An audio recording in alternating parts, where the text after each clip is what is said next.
Hi, everyone. This is Lauren Fias from the Underground New England. I'm here today with Tim Palmbach to talk with you guys about sex trafficking, specifically online and OnlyFans, and different ways that we're seeing that present right now, ways that we can help prevent it and be aware about what's actually going on.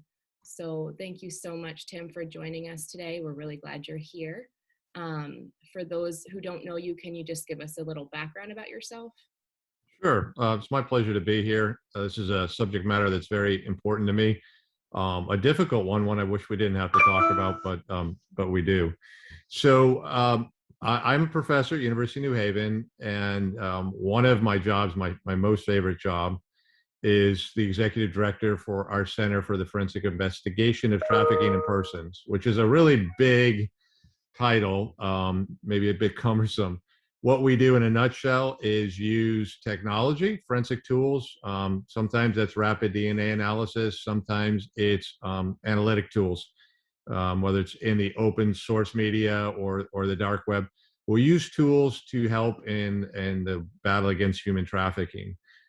In the US right now, and really for a while, our biggest issue is the online exploitation of both minors and women and men. And so our battleground in that domain, and it's a big one, is to provide tools for the online exploitation activities.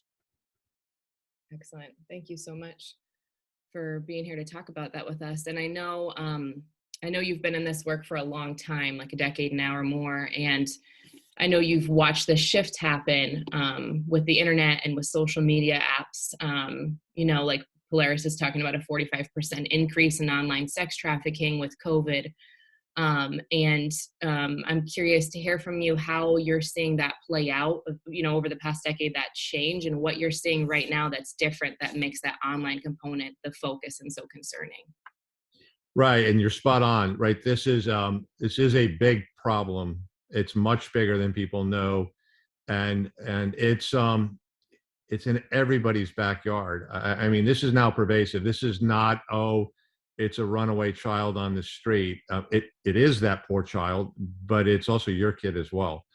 And really, where this got bad is two pronged. A couple of years ago, this terrible thing called COVID happened, and people found themselves at home with extra time.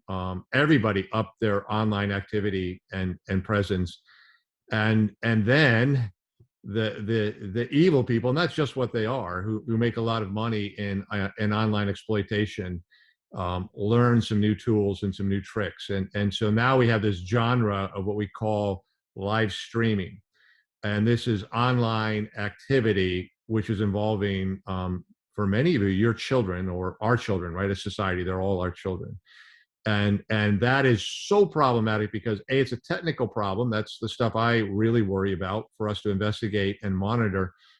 But it also means that your kid in the privacy of their bedroom can and easily will be exploited within the safety of your home, and that's why this is just so terrible.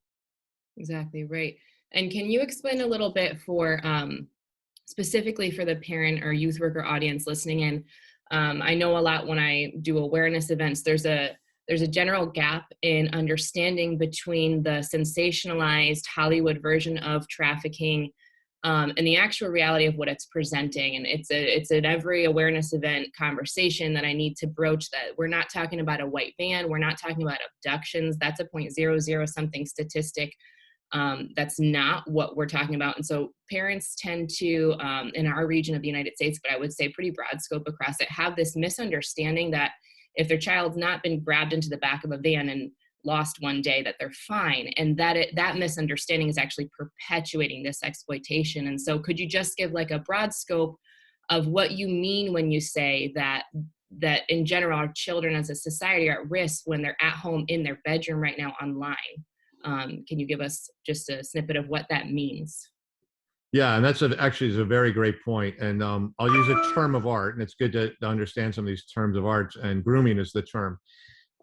What does grooming mean? It means somebody who's got some connection to your child. This could be a family member or a friend, or a student, or some cool boy they met online.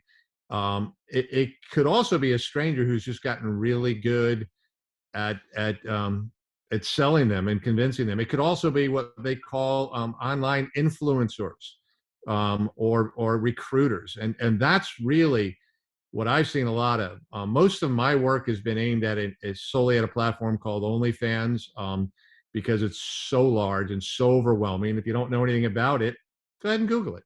What you're going to see is a platform that's got Hollywood and celebrities, and it looks innovative, and it looks like it'll promote you, and it's a place to be, and a little of that is true. It has also become a place where there are now 200 million subscribers worldwide to look at this content, 2 million creators, and I can't give you a number, but the majority of that is adult content, and that adult content includes children, child sexual exploitation images, materials, videos, the live streaming. This is where this recruiter or this groomer is somehow over a course of time convince your kid that everything is okay, and now they're in a live stream being asked to do things that they should never be asked to do. So that is this absolute reality, and that's what we've got to combat. Absolutely. And touching back on something you talked about with grooming, I think sometimes parents are looking for, social workers, youth workers are looking for, if they're not seeing a porn hub, if they're not seeing, maybe now they're the buzzword, they'll hear you say OnlyFans, and they're going to maybe go check their kids' phones and say, I don't see OnlyFans, I don't see Pornhub, I don't see these outwardly explicit red flags. But we know that part of grooming is going out into spaces where these kids are and where society tells them that they're safe to be, right? So things like that we would expect to find on our youth's phones, like Facebook, like Instagram, like Snapchat, like TikTok, like Twitter. There's a societal expectation that that's safe.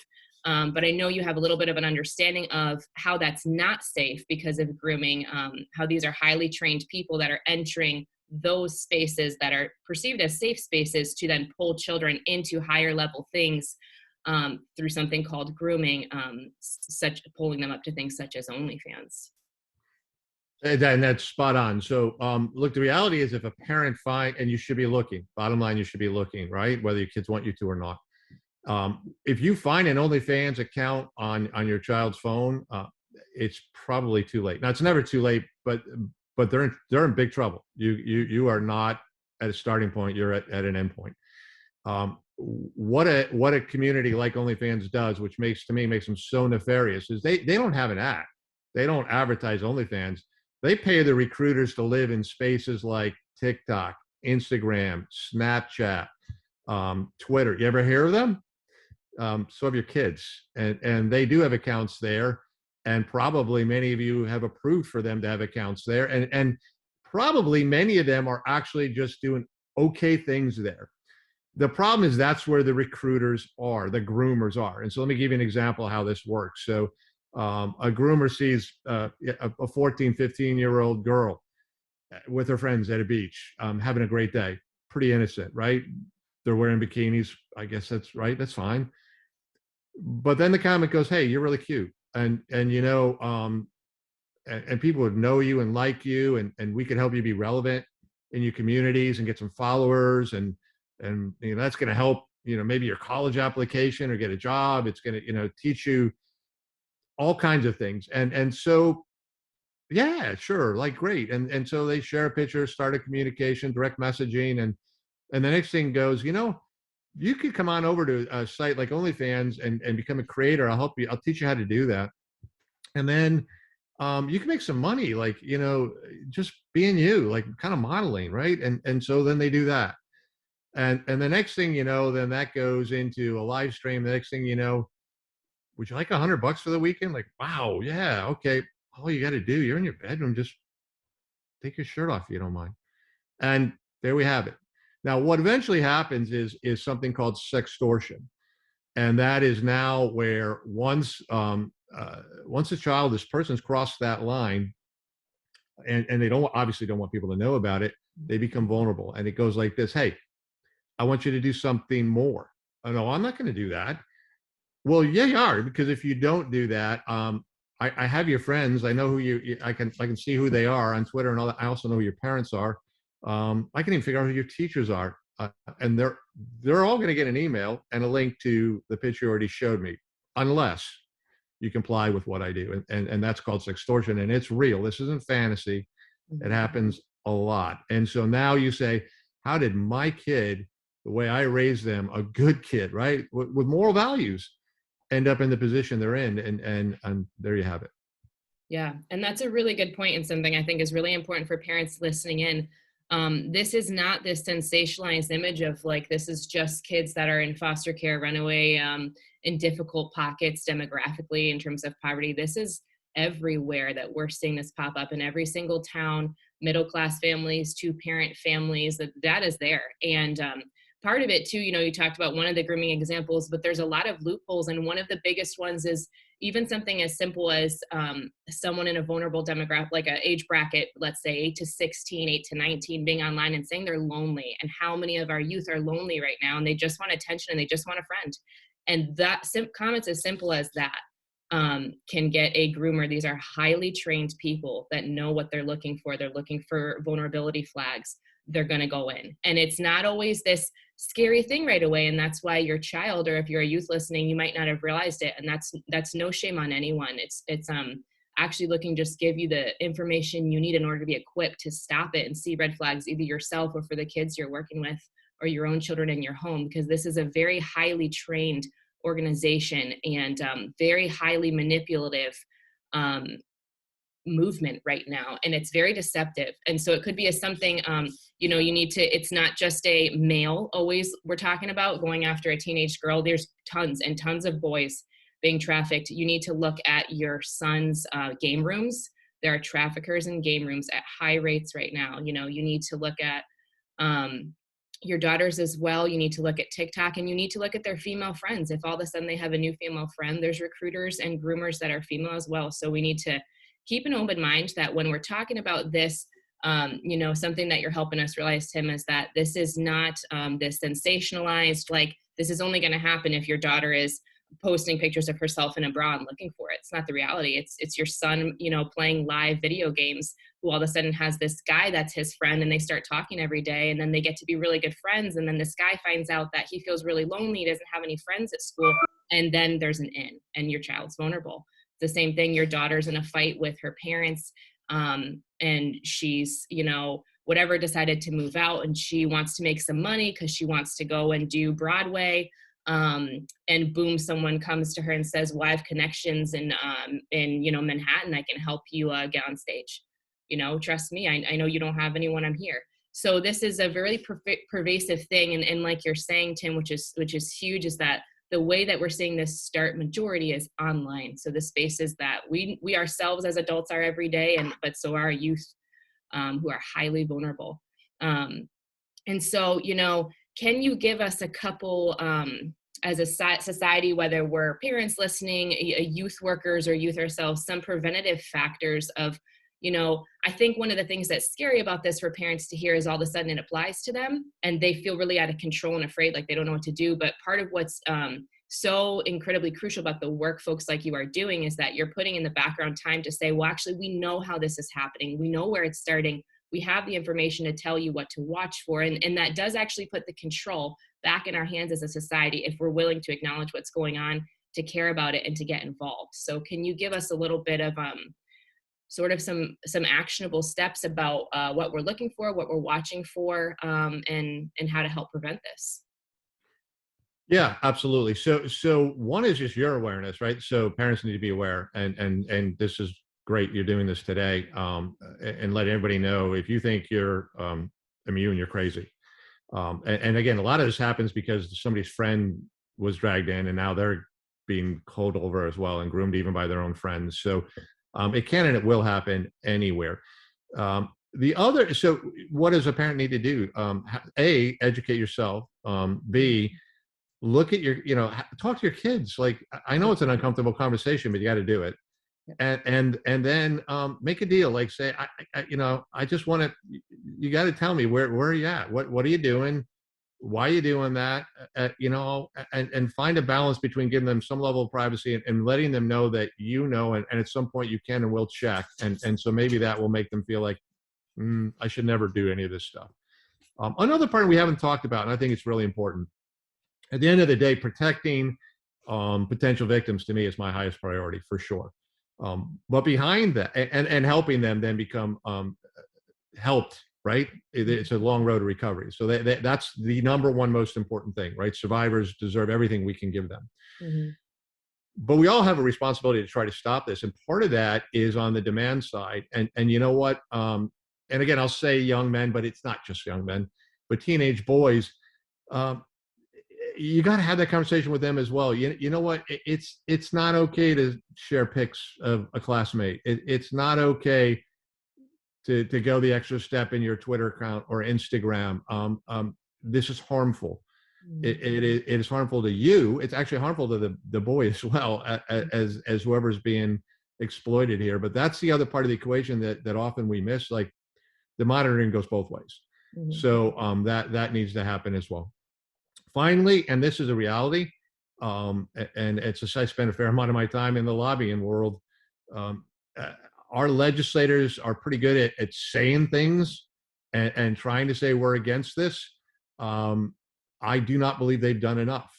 They don't put enough funding behind it. They don't put it. We have legislation and policy changes that need to occur as a result of this new online streaming versions of things, and they need to do it, and they need to be told that they need to do it. They need to be held accountable. So talk to your representatives, talk to your school boards, be proactive about making sure that we don't sweep this under the rug or not give it the resources it needs. And so, I think awareness, involvement with parents, both on the protection and demand side, and demanding those in legislation and government to do more is a great start.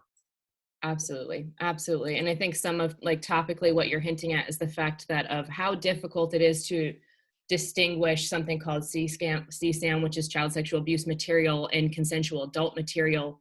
It's really hard to tell if someone's 16 or they're 22, and then it just opens a whole door. And we know there's child sexual abuse material as young as 1 year old. So, well, when we're talking about the average, like, first touch grooming age, we're talking about as low as 8 to 10 years old. And so, when we start to see those lines cross, a lot of this lobbying and policy is about literally protecting children, and making sure that there's barriers there that are identifiable in this world to stop that from happening, that there's hard red lines and there's no more of this gray area, because it's allowing traffickers to get away with exploiting children. Once you're exploiting a child, it's a slippery slope to coercion, where you actually get them to believe that they're empowered and they're in this on their own volition. And now you've got someone that's in trouble as an adult. And that creates a whole nother can of worms in terms of legislation, law, criminal charges, and all sorts of things, when the reality is you had someone that was victimized as a child and has not yet been able to understand and had the resources they need to understand that they're being exploited. And so, lobbying change, I know I would encourage people to look at their own state level. There's always policies coming up, but also, federal level in accountability is what I think I'm hearing. These larger organizations who knowingly, you have parent organizations like Facebook, like OnlyFans, that know this material's there, and they are not complying and they are not responding because they're profiting. Is that correct? Absolutely, and there is a whole genre exceedingly well funded, and it's called the sex worker industry, and it's represented as an adult woman's right or man's right to choose, and the First Amendment right to express themselves in what many of us would view as pornographic activities, and that's a whole nother conversation, a whole nother morality. One of the problems in the world we work with is that can be used against us and say, well, therefore you can't do what you're doing. And I say, is anybody really in the position that CSAM and child exploitation or an exploitation of an adult woman or man is okay? If that is, then hey, you know what? Me and you disagree, and we're going to fight over that every day. Uh, but the hide behind the veil that we're protecting First Amendment rights and sex workers' choice of employment. Um, we've got to find a way where that doesn't mask for and allow for the exploitation of our children and the vulnerable, the people who really need protection. Right. And that's complex, right? That's a conversation for another day. But when we're talking about that, there's a fine line there. And we're also talking about traffickers and groomers and recruiters that know that language, that are feeding that language to people that they perceive to be vulnerable, and to make them own it as their own language. When I'm working with survivors on a daily, weekly basis, I can say from personal experience, I've never one time had a survivor come forward and say that that's actually what they wanted, but I have had majority, if not all of them, say to me that they did not realize they were being trafficked. They would have told you at the time of their arrest, at the time of their movement around the country, that they were a sex worker, they were a prostitute, they did pornography, this is what they wanted to do, and as their choice. And we have to have, in this field of work, but also as a society, a certain level of awareness that the factors that go into that, when you're talking about someone that was sold, someone that was abused at 3, 4, 5 years old, they need time to heal as a survivor, to be empowered as a survivor, to actually realize the amount of coercion that goes into that, and be able to speak for themselves and say, hey, you know what, actually, that's not what I wanted. But they need a certain level of removal to be able to be sitting in wellness and speak that for themselves. And so, yeah, it's a whole nother conversation, but a really, really important point. So a final thought for today, what would you like to leave those that are listening with in terms of encouragement, next step, final thought? So don't be overwhelmed. I don't mind you being frightened. That's good. Right, a little bit of fear is a good thing. Look, you can take back some control and protection over your family, friends, and just generally against. We all should try to protect our kids and the vulnerable in our population. So that can be done with some awareness. That can be done with some due diligence. If you see a relationship like, why does that coach or why does that older guy seem to have an interest in my kid? Be suspicious. I hate to say it, we're at a point where at least a red flag should go up and you should be a little cautious. You can't just presume everything is innocent, because unfortunately, a lot of it isn't. So step out, be engaged with your kids, be engaged with your community.